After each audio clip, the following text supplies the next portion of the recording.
Hello दोस्तों, हिंदी ज्ञान निधि channel में आप सबों का स्वागत।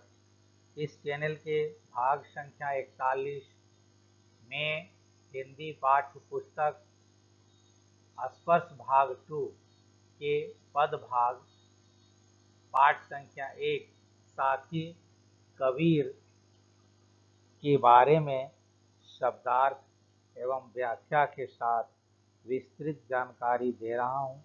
यह वीडियो कक्षा 10वीं के लिए उपयोगी है।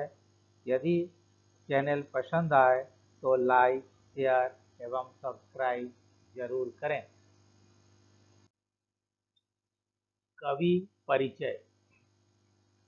पाठ का नाम है साकी कबीर। कवि का नाम कबीरदास, जन्म लहरतारा, काशी, मृत्यु मगहरा, उत्तर प्रदेश। हिंदी भक्ति काव्य धारा के संत कवियों में महत्वपूर्ण स्थान रखने वाले कबीरदास जी का जन्म 1938 में काशी में हुआ माना जाता है। कबीर पढ़े लिखे नहीं थे। इनके पदों और साखियों में समाज सुधारक का निर्भीक स्वर सुनाई देता है। साखी पाठ का सार।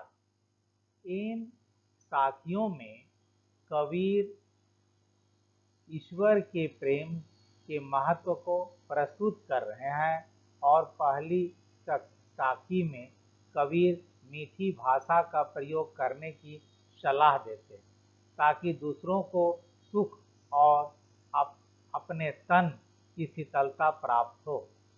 दूसरी साखी में कबीर ईश्वर को मंदिर और तीर्थों में ढूंढने के बजाय अपने मन में ढूंढने की सलाह देते हैं। तीसरी साखी में कबीर ने अहंकार और ईश्वर को एक दूसरे के विपरीत बताया है। चौथी साखी में कबीर कहते हैं कि प्रभु को पाने की आशा उनको संसार के लोगों से अलग करती है। पांचवी साखी में कबीर कहते हैं कि ईश्वर के वियोग में कोई व्यक्ति जीवित नहीं रह सकता। अगर रहता भी है तो उसकी स्थिति पागलों जैसी हो जाती है। छठी साखी में कबीर निंदा करने वालों को हमारे स्वभाव परिवर्तन में मुख्य मानते हैं। सातवीं साखी में कबीर ईश्वर प्रेम के अक्षर को पढ़ने वाले व्यक्ति को पंडित बताते हैं और अंतिम साखी में कबीर कहते हैं कि यदि ज्ञान प्राप्त करना है तो मोह माया को त्याग करना पड़ेगा। साखी के पाठ व्याख्या। काव्यांश। ऐसी बानी बोलिए मन का आपा खोए, अपना तन शीतल करे औरन को सुख होए। इस पद में का शब्दार्थ वाणी मतलब होता है बोली, आपा माने अहम अहंकार, खोई त्याग करना, शीतल ठंडा या अच्छा, औरन दूसरों के, होई होना। इस पद की व्याख्या, इस काव्य पद की व्याख्या यह है कि इसमें कबीर जी कहते हैं कि हमें अपने मन का अहंकार त्याग कर ऐसी भाषा का प्रयोग करना चाहिए जिसमें हमारा तन मन और स्वस्थ रहे और दूसरों को भी कष्ट ना हो, अर्थात दूसरों को भी सुख प्राप्त हो। दूसरा पद भाग है कस्तूरी कुंडली बसे मृग ढूढ़े बन माही, ऐसे घटी घटी राम है दुनिया देखे नाही। शब्दार्थ है कुंडली माने होता है नाभि, मृग हरिण हिरण को कहा गया है, घटी घटी माने कन कन।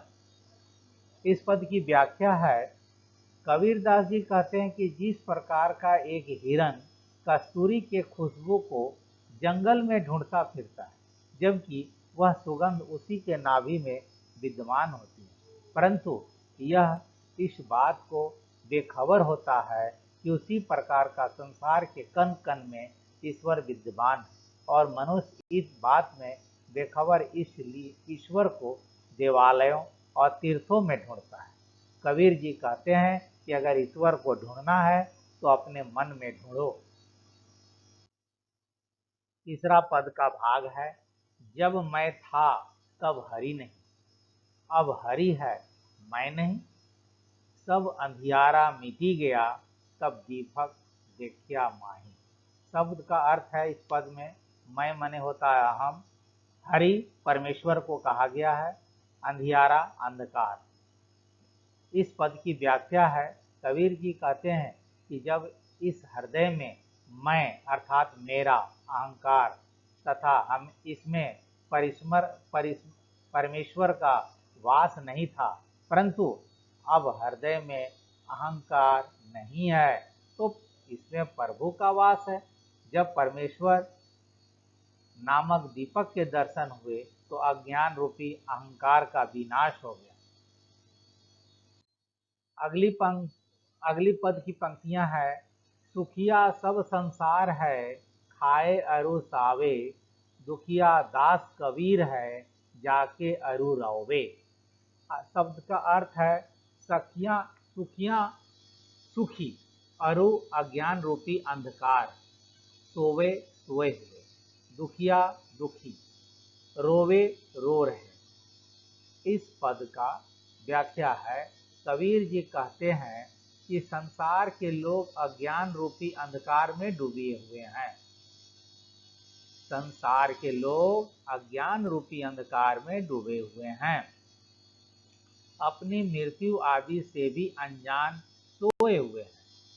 ये सब देखकर कबीर दुखी है और वे रो रहे हैं। वे प्रभु को पाने की आशा में हमेशा चिंता में जागते रहते हैं।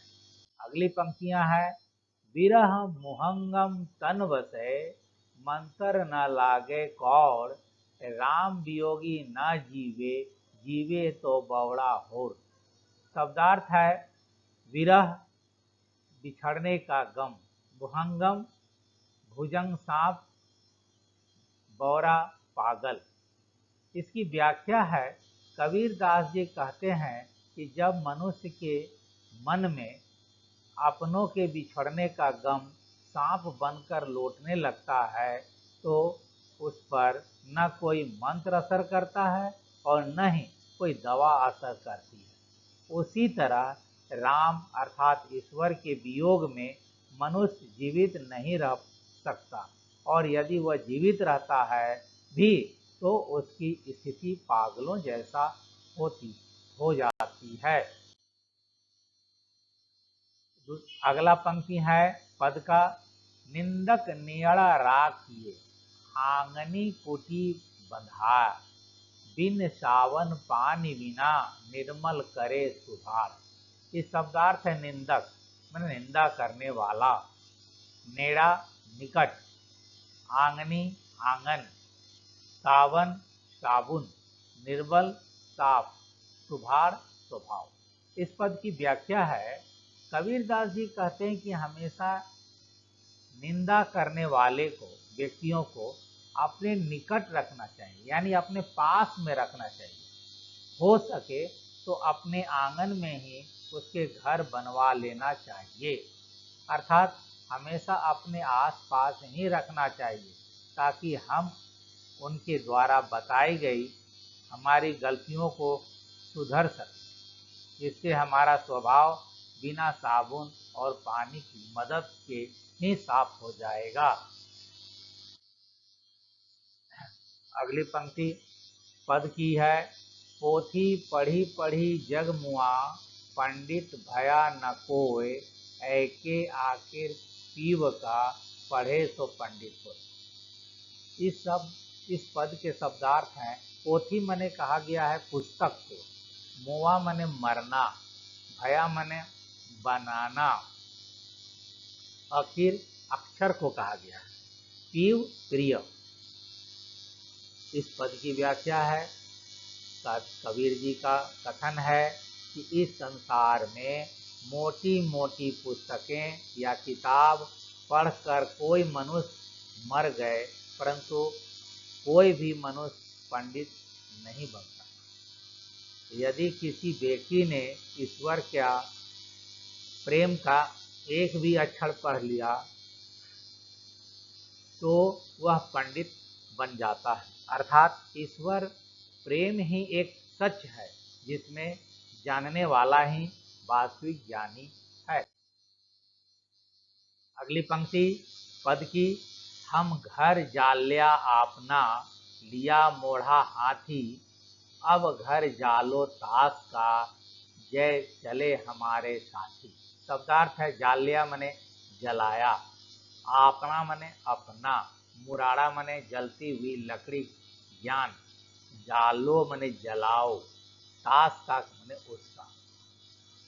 इस पद की व्याख्या है, कबीर जी का कहना है कि उन्होंने अपने हाथों में अपना घर जला दिया, अपने हाथों से अपना घर जला दिया। अर्थात उन्होंने मोह माया रूपी घर को जलाकर ज्ञान प्राप्त कर लिया।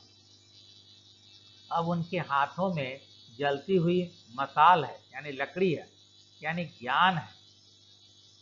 अब वे उसका घर जलाएंगे जो उनके साथ चलना चाहता है, अर्थात उसे भी मोह माया से मुक्त होना होगा जो ज्ञान प्राप्त करना चाहता है। धन्यवाद दोस्तों।